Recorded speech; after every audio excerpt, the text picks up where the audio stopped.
हाय।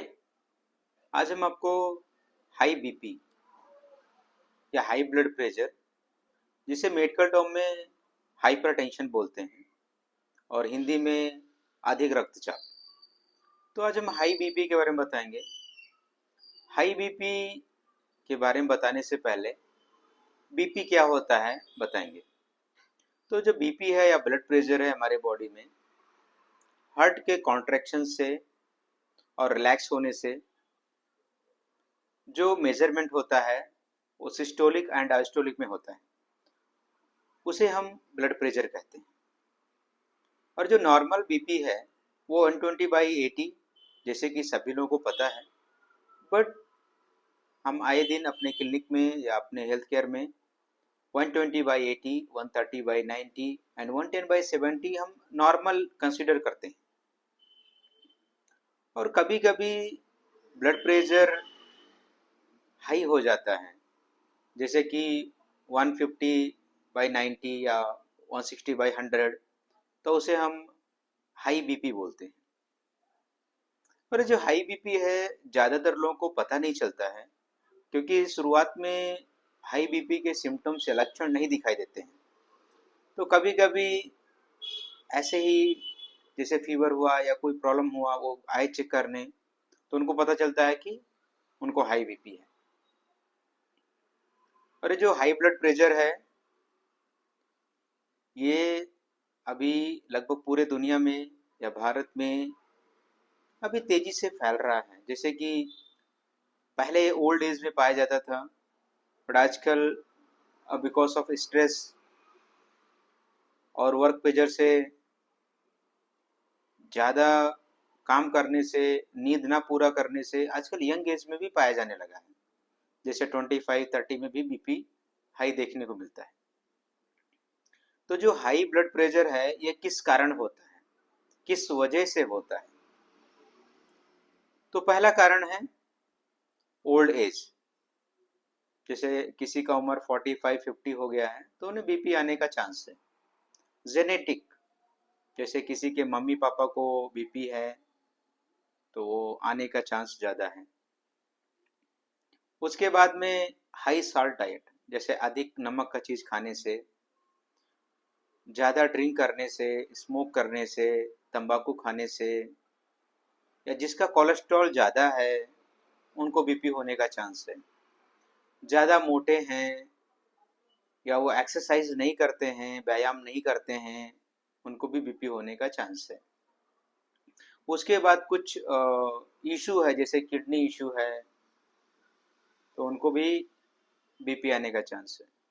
उसके बाद टेंशन है, स्ट्रेस है, एंग्जाइटी है, ऐसे कुछ पर्सनल प्रॉब्लम्स हैं, या फिर वो ज़्यादा काम करते हैं, कम सोते हैं, टाइम कम मिलता है, ऐसे लोगों को बीपी होने का चांस ज़्यादा होता है। अगर किसी को कोई लक्षण दिखे, जैसे कि हाई बीपी में क्या लक्षण होते हैं, तो चक्कर आता है, सर में दर्द होता है, हार्ट बीट बढ़ जाता है, घबराहट होती है, उल्टी जैसा लगता है, ये पीछे गर्दन में दर्द होती है और डबल डबल दिखता है, और उसके बाद चलने में या कभी बैठने में चक्कर ज़्यादा आता है, और चेस्ट पेन भी होता है, एंड इरिटेशंस, गुस्सा ज़्यादा आता है। अगर आप किसी को अगर ऐसा सिम्टम्स लगे या दिखे तो प्लीज़ आप डॉक्टर के पास जाएं और अपना बीपी चेकअप कराएं। और अपने डॉक्टर से या हेल्थ वर्कर से प्लीज़ एक बार पूछिए, सर बीपी जो है मैनुअली, जो बीपी मशीन आती है हाथ से चेक करते हैं, प्लीज़ उसे चेक कर दीजिए। क्योंकि जो डिजिटल बीपी चेक करने की मशीन है उसमें वेरिएशन बहुत देखने को मिलता है।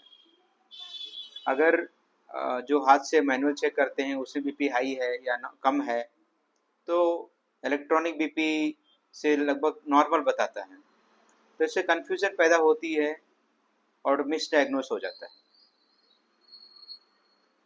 और कभी कभी ज़्यादा बीपी हाई होने से नाक से ब्लड भी आने का चांस रहता है और स्ट्रोक भी होने का चांस रहता है, जिससे कि कोमा में कंडीशन हो सकता है या लकवा जैसा हो सकता है। तो बीपी को कंट्रोल रखना और इसको मॉनिटर करना बहुत ही इम्पोर्टेंट है। और मैंने काफ़ी लोगों को देखा है कि बीपी का टैबलेट जो है डिसकंटिन्यू कर देते हैं खुद से, बिना डॉक्टर सलाह लिए। वो बीपी गोली खाते रहते हैं और ऑटोमेटिक छोड़ देते हैं, उनको लगता है कि बीपी कंट्रोल हो गया है। तो ऐसा ना करें, बीपी का कंटिन्यू रखें जब तक आपके डॉक्टर बंद करने को ना कहें, तब तक बंद ना करें।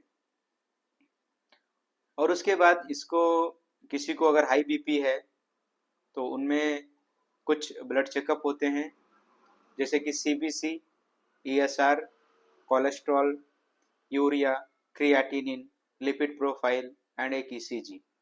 ये एक बेसिक टेस्ट है जिसको कराना पड़ता है कि किसी प्रॉब्लम की वजह से ये हो रहा है कि नॉर्मली हो रहा है। और उसके बाद में अभी बताएंगे बचाव और ट्रीटमेंट। तो अगर किसी को हाई बीपी है तो उसका ट्रीटमेंट क्या है? तो पहले तो आप ध्यान से रहें, और बीपी का टैबलेट शुरू करने से पहले डॉक्टर जरूर पेशेंट को एक बार बताएं कि आपको हाइपरटेंशन है और आपको बीपी रेगुलर खाना है, बिकॉज कभी कभी बताने ना बताने से भी वो डिसकंटिन्यू कर देते हैं। तो उनको बताएं कि रेगुलर बीपी खाना पड़ेगा और चेकअप रेगुलर कराना पड़ेगा। हो सकता है कभी बीपी कम या ज़्यादा हो तो बीपी को या बीपी टैबलेट को चेंज करना पड़ सकता है, बट बंद नहीं करना है। उसके बाद में डॉक्टर का चॉइस है कि कौन सा टैबलेट यूज़ करना है। तो एसी इनहिबिटर जैसे एनालोप्रिल, और एंजियोटेंसिन 2 रिसेप्टर ब्लॉकर जैसे टेलमिसर्टान, लोसर्टान, और कैल्शियम चैनल ब्लॉकर जैसे amlodipine, and some diuretics which helps to reduce high pressure. तो कुछ डायूरेटिक्स मेडिसिन जो हाइपरटेंशन को कंट्रोल करने में मदद करती है। तो ये आपके डॉक्टर के द्वारा चूज किया जाएगा कि कौन सा यूज़ करें एंड कौन सा पेशेंट के लिए बेस्ट है। और उसके बाद में पेशेंट को कुछ एडवाइस देना है, बहुत ही ज़रूरी है। उनको फॉलो पे रहना है, प्रॉपर मेडिसिन खानी है, और उनको कुछ चीज़ों से बचना है, जैसे ड्रिंक्स ना करें, स्मोकिंग ना करें, या तंबाकू यूज़ ना करें। उसके बाद साल्ट कम यूज़ करें, नमक कम खाएं, ऑयली फ्राइड चीज़ें कम खाएं। अगर आपका वज़न है तो वज़न को कम करें, और नियमित रूप से एक्सरसाइज करें, चाहे साइकिलिंग हो या व्यायाम हो या वॉकिंग हो या फुटबॉल है या क्रिकेट है, जो भी आप रहे फिजिकल एक्टिव रहें। और कोलेस्ट्रॉल या वज़न को कम करें, और टाइम पे सोएं, टाइम पे खाना खाएं। एक नॉर्मल जो सोने का टाइम है इंडियंस का, वो 7 से 8 घंटे का सोने का टाइम है, तो उतना नींद जरूर लें। ज़्यादा स्ट्रेस या प्रेशर ना लें। और आए दिन मैं देख रहा हूँ कि जैसे 30 एज में बीपी हाई है, और उनका रीज़न पूछिए तो वर्क प्रेशर बोलते हैं, सर काम की वजह से नींद नहीं पूरा हो पा रहा है। तो प्लीज़ ऐसा ना करें, क्योंकि टैबलेट एक बार शुरू करने से आपका लाइफ लॉन्ग कंटिन्यू करना पड़ेगा। तो टाइम निकाल के ज़रूर आप अपना नींद पूरा करें। फ़ोन है, लैपटॉप है, इसमें जो ज़्यादा काम करते हैं उनको और ज़्यादा सोना है, जैसे आईटी पीपल्स हैं तो उनको 8 से 9 घंटे सोना है। और उसके बाद अपना ध्यान रखें,